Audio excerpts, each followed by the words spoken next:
வணக்கம். நான் உங்கள் அன்சர் பேசுகிறேன். கொஞ்ச நேரத்துக்கு முன்னாடி ஒரு வீடியோவை நான் பார்த்தேன். அதை நீங்களும் பாருங்கள். பார்த்துட்டு வாங்க, நம்ம இதை பற்றி பேசுவோம்.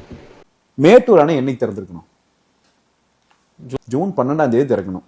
நாம் எப்போ பேசிட்டு இருக்கிறோம்? என்ன நடவடிக்கை எடுத்தீங்க? காலையில் 8:30 5:30 வரைக்கும் என்ன பண்ணிட்டு இருந்தீங்க? விடுங்க. 90 டிஎம்சி தண்ணி கொடுக்கணும் கர்நாடகா ஜூன்ல. இப்போ 30 டிஎம்சி கொடுத்துருக்கணும் ஜூலைல. வந்திருக்கா? வரல. குறுவை உண்டா இந்த தடவை? குறுவை சாகுபடி உண்டா?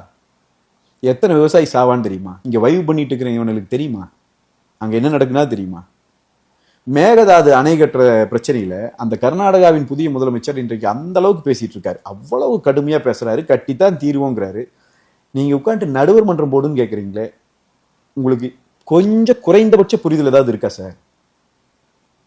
விஜய் அவர்கள் காலையில் 8:30 போயிட்டு 5:30 வரைக்கும் இடையில ஒரு அரை மணி நேரம் யாரோ இது எக்ஸ்பிளைன் பண்ணிருக்க கூடாதா? லீகலா ஒரு லீகல் ஒப்பீனியன் கொடுத்துருக்க கூடாதா? இவ்வளவு ஆபீசர்ஸ் இருக்கிறீங்களே. ஏற்கனவே 2007 2011 நமக்கு நடுவர் மன்ற தீர்ப்பும் இருக்கு, உச்ச நீதிமன்ற தீர்ப்பும் இருக்கு. 2 தீர்ப்பும் மிக தெளிவாக சொல்லுகிறது, காவிரியிலே இவர்கள் அணை கட்ட முடியாது.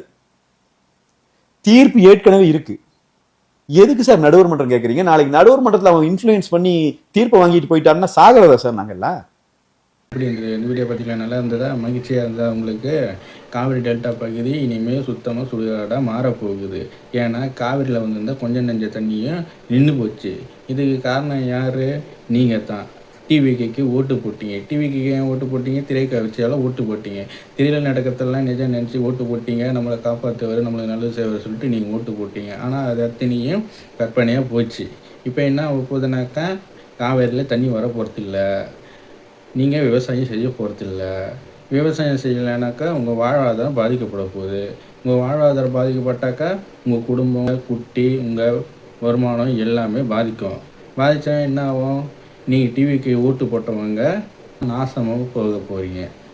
டிவிக்கு ஓட்டு போடாத மற்றவங்களாம் இருக்கிறாங்க தெரியுமா? அவங்களாம் என்ன பண்ணுவாங்கனாக்கா, இங்கே நடக்கிற கூத்தை எல்லாமே பார்த்து மகிழ்ச்சி அடைவாங்க. ஏன்னாக்கா அவங்களுக்கு முன்பே தெரியும் திரைக்கவர்ச்சி வேறு, நிஜ வாழ்க்கை வேறுன்னு. ஆனால் அது உங்களுக்கு தெரியாமல் திரைக்கவர்ச்சியில் மயங்கி ஓட்டு போட்டதுனால வந்த விளைவு இப்போ நீங்கள் அனுபவிக்க போகிறீங்க.